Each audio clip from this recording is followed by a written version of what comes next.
Hello, let's chat. I got a little poodle dog chilling in my lap. Another poodle dog over there. I have some updates for you, so let's talk. One day I'll have a nice, beautiful background, but for today you get half my TV and my closet.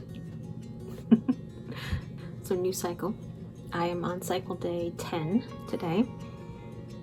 Today is June 8th, 2021. And the cycle, we have some changes.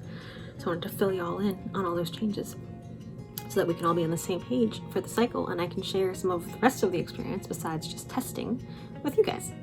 So this cycle, we increased my letrozole. Before I was taking 2.5 milligrams for 5 days. I did that for 3 cycles. In the first cycle, it seemed to kind of work. I ovulated earlier. The second cycle, I ovulated a little bit later. And the third cycle, I ovulated way later. But all 3 cycles, my progesterone was still too low, so that meant that I was ovulating according to my progesterone, just not early enough, and my eggs weren't like healthy enough, basically. So this time, I'm taking letrozole 5 milligrams for 7 days. So I'm taking a higher dose and I'm taking it for 2 days longer than usual. I just finished my last letrozole pill last night. It was a lot of L words. And so now I wait for my LH to go down. I've been testing my LH during the letrozole because I think it's interesting to see if it's helping or not. It was about the same as other cycles, so I'm hoping that it made a difference. We'll see. But today I'm off letrozole and now we just wait for my LH to go back down hopefully and then come back up for a peak in ovulation time. Tomorrow I go back to the fertility specialist and we're going to do a follicle scan. So they're going to do an ovary and scan my follicles and see how they're growing, how many are there, how big are they, and from that they should be able to tell how close to ovulation I am. Last time was the first time I've done a follicle scan last cycle, and they guessed when my ovulation would be, and according to my LH test strips, it did not match up. It was like a few days off. So I need to ask them tomorrow what I should trust. Should I trust what they saw on the follicle scan, or should I trust the LH test strips? So we'll see what they say about that. But also this cycle, I am doing an IUI, which if you don't know what that means, it's an intrauterine insemination. And trying to break it down, it's basically where they take, hopefully I don't get flagged. If I say any of this on TikTok, I get flagged. Hopefully YouTube doesn't flag me. But they take the sperm and they go through a washing. So they wash it and they get rid of separate the semen from the sperm because you can't inject that into your uterus or it makes you very sick. So they put, I've heard conflicting things of if they take the healthiest sperm or not. I've heard that they can't do that and I've heard they can, so I don't actually know. I'm thinking they don't. I think they just separate the sperm from the semen. And then they use a very long tube and they stick it up inside all the way into your uterus. So it doesn't have to pass through the rest of your tubes.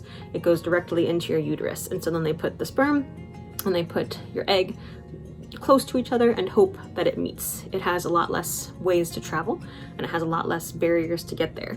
So hopefully that is helpful. Never done an IUI before. This is my first IUI I've ever done.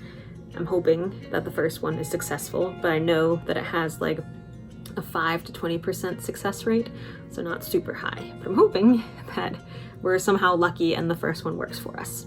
Usually it takes 3 to 4 IUIs for it to work for people, so I'm assuming with my history that it's not going to be the first try. My doctor did talk about potentially moving to IVF in the future, but I don't know about that because that's really expensive and you have to do like surgeries and all kinds of more involved things. So we're starting with this cycle of IUI and trying to be positive, hopeful, but realistic about it. Hopefully tomorrow they tell us what our date of the IUI is going to be. Usually when you take letrozole, you ovulate 5 to 8 days after you take your last pill. Last night was my last pill, so I should ovulate in 5 to 8 days. That has not been the case for most of my cycles though, so I don't have high hopes that it'll work this time, but I did increase my letrozole, so hopefully that helps. So with the combined increase of letrozole dose, I've also been on a lot of other medications this cycle. Well, starting last cycle, I was put on a lot of new medications. I started taking methylfolate because my body does not break down folic acid. I started taking baby aspirin because I think I might have MTHFR. I forget what that stands for, but it is a genetic disorder that can cause clotting issues and cause you to have miscarriages. My mom had miscarriage, and so that runs in families. We're doing this as a precautionary measure. I'm also taking vitamin B6, B12, D3, and something else. Prenatal vitamin. I took the letrozole at the beginning of my cycle. I'll probably take the progesterone again after I ovulate. And I take a dexamethasone, which is to help with an adrenal gland imbalance that DHEA sulfite levels are elevated. It's so weird talking about this because I don't know what half the words mean, but I can memorize what they told me, even though I don't fully know what it means. There's probably more medications too that I'm not even thinking of.